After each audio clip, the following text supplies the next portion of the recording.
ಬಳ್ಳಾರಿಯು ತಮ್ಮ ಸ್ವಸ್ಥಾನಕ್ಕೆ ತೆರಳಿ ಪಥಸಂಚಲನವನ್ನು ಪ್ರಾರಂಭಿಸಲು ಆದೇಶವನ್ನು ನೀಡಲಿದ್ದಾರೆ.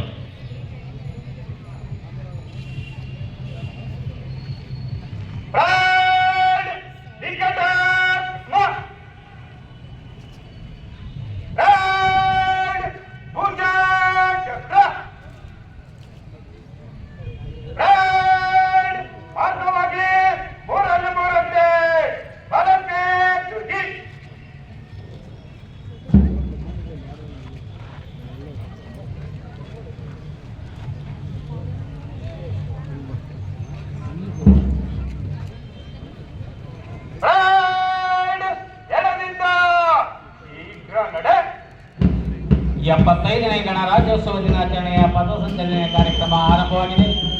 ಸುಮಾರು 30 ತಂಡಗಳು ಈ ಒಂದು ಪಥಸಂಚಲನೆಯಲ್ಲಿ ಭಾಗಿಗಳಾಗಿದ್ದಾರೆ.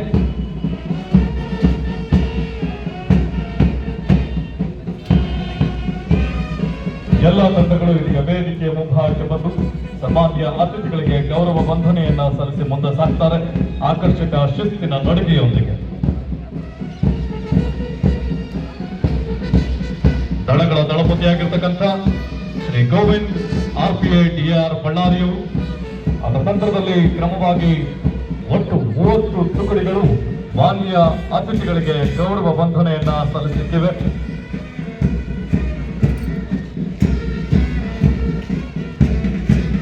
ಇದೀಗ ದಳಗಳ ದಳಪತಿಯಾಗಿರ್ತಕ್ಕಂಥ ಶ್ರೀ ಗೋವಿಂದ್ RPI DR ಬಳ್ಳಾರಿಯವರು ಮಾನ್ಯ ಅತಿಥಿಗಳಿಗೆ ಗೌರವ ವಂದನೆಯನ್ನ ಸಲ್ಲಿಸುತ್ತಿದ್ದಾರೆ.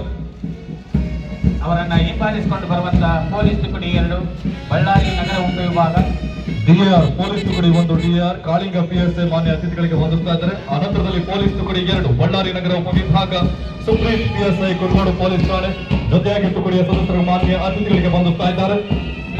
ಉಪವಿಭಾಗ ತಂಡದ ನಾಯಕ ಹುಲಿಗೆ PSI ಕೊಡಗಿರಿ ಪೊಲೀಸ್ ಠಾಣೆ ಅತಿಥಿಗಳಿಗೆ ವಂದನೆಯನ್ನು ಸಲ್ಲಿಸಿ ಮುನ್ನಡೆಸ್ತಾ ಇದ್ದಾರೆ. ಅದರ ಹಿಂಭಾಗದಲ್ಲಿ ಮಹಿಳಾ ಪೊಲೀಸ್ ತುಕಡಿ ಸಿವಿಲ್ ವಿಭಾಗ ಶ್ರೀ ಸಂತೋಷ್ ತಪ್ಪಿ PSI ಬಳ್ಳಾರಿ ಗ್ರಾಮೀಣ ಪೊಲೀಸ್ ಠಾಣೆ ಜೊತೆಯಾಗಿ ತುಕಡಿಯ ಎಲ್ಲ ಸದಸ್ಯರುಗಳು ಮಾನ್ಯ ಅತಿಥಿಗಳಿಗೆ ಗೌರವ ವಂದನೆಯನ್ನು ಸಲ್ಲಿಸಿ ಮುಂದೆ ಸಾಗ್ತಾ ಇದ್ದಾರೆ. ಹಿಂಬಾಲಿಸಿಕೊಂಡು ಬರುವಂತಹ ತಂಡ ಗೃಹ ರಕ್ಷಕ ದಳ ಪುರುಷರ ವಿಭಾಗ ತಂಡದ ನಾಯಕ ಎಚ್ ಲಕ್ಷ್ಮೀನಾರಾಯಣ ಅತಿಥಿಗಳಿಗೆ ವಂದನೆಯನ್ನು ಸಲ್ಲಿಸಿ ಮುನ್ನಡೆಸ್ತಾ ಇದ್ದಾರೆ. ಮಹಿಳಾ ಗೃಹ ರಕ್ಷಕ ದಳ ಶ್ರೀಮತಿ ಶಾಹಿದಾ ಜೊತೆಯಾಗಿ ತಂಡದ ಎಲ್ಲ ಸದಸ್ಯರುಗಳು ಮಾನ್ಯ ಅತಿಥಿಗಳಿಗೆ ಗೌರವ ವಂದನೆಯನ್ನು ಸಲ್ಲಿಸ್ತಾ ಇದ್ದಾರೆ.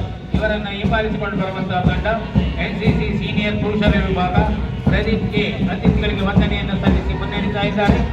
NCC ಸೀನಿಯರ್ ಮಹಿಳಾ ವಿಭಾಗ ಕುಮಾರಿ ಲತೀಫ್ ನಿಶಾ ಜೊತೆಯಾಗಿ ಮಾನ್ಯ ಅತಿಥಿಗಳಿಗೆ ಗೌರವ ವಂದನೆಯನ್ನು ಸಲ್ಲಿಸಿ ಮುಂದೆ ನಡೆಯುತ್ತಾ ಇದ್ದಾರೆ. NCC ಜೂನಿಯರ್ ಬಾಲಕರ ವಿಭಾಗ ತಂಡದ ನಾಯಕ ಚರಣ್ ರೆಡ್ಡಿ ಅತಿಥಿಗಳಿಗೆ